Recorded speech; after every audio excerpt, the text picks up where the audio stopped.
Tana Amen from the Amen Clinics, and I am back with yet another holiday alternative for a healthy snack, something that kids absolutely love. And you're gonna love it, because this one is a 1-minute mug cake, and I'm not kidding, it's a 1-minute mug cake. All you're gonna need are eggs, baking powder, and some sugar-free, dairy-free chocolate. So let's get started. So one of my absolute favorite desserts, 1-minute mug cake, and it's got 3 ingredients. Love this one. It's one of my daughter's favorites. All of her friends love it during sleepovers, and it won't kill you to make it. It's just so easy. So it's about 1 ounce of chocolate per cake. You can do a little bit more chocolate if you want. Depends on the size of the mug. I'm using this size, so it's about 1 ounce of chocolate and 1 egg for something about this size. So I'm gonna heat up a couple of ounces of chocolate.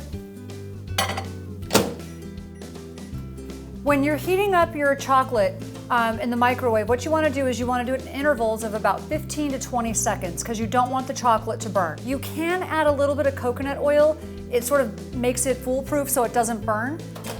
But for this recipe, it's pretty forgiving. You don't need to worry about the coconut oil. I just find that that makes it really easy. Take it out after each interval and stir just to make sure it's not getting set into one spot and burning. So in the meantime, what we're gonna do is we're gonna crack 2 eggs into the blender. Again, it's 1 egg per cake. So depending on how many cakes you are making. The reason I put these in the blender, you can actually whip the eggs until they start to form peaks.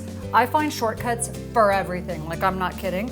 So you wanna turn this on low, like a 1 or 2, like the lowest settings, and just start to whip them. And these will turn into these like beautiful peaks. You don't want to over whip them, so like turn it really low and just let it go for about 1 minute or so. Chocolate's melted, so while the eggs are finishing, I'm going to put in about 1/4 teaspoon of baking powder, and that's for 2.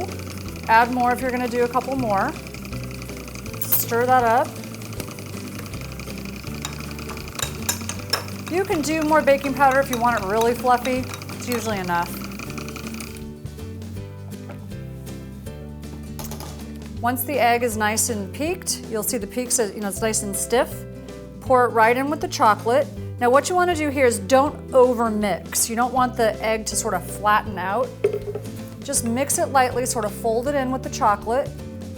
You don't want to over stir so you flatten out the egg. You don't want to overfill your cups, so if you have extra, put it in another cup because it will spill over the sides. Now, I like to put these in the microwave individually because it messes up the time and how even they cook if you put them in together.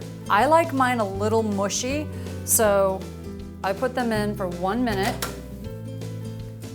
I like them more moist. So we've got a little mixture of some melted chocolate with some cashew butter, or you can use almond butter, and a tiny bit of coconut oil just to make it melt nicely. And I just sort of make it gooey and spread over the top because it just tastes good. So, and here is your 1-minute mug cake. So how easy was that? The thing I love about this dessert is that a lot of the desserts I do are really focused on kids and making things easier for moms. But this one's really great for dinner parties, and I'd love to know how you use this recipe. How did people like it? And if you use our Brain and Love bars, please send us your feedback. We'd love to get pictures from you, share them with our community. And you can find us on Facebook, Instagram, or even our website. So I'm really looking forward to hearing from you.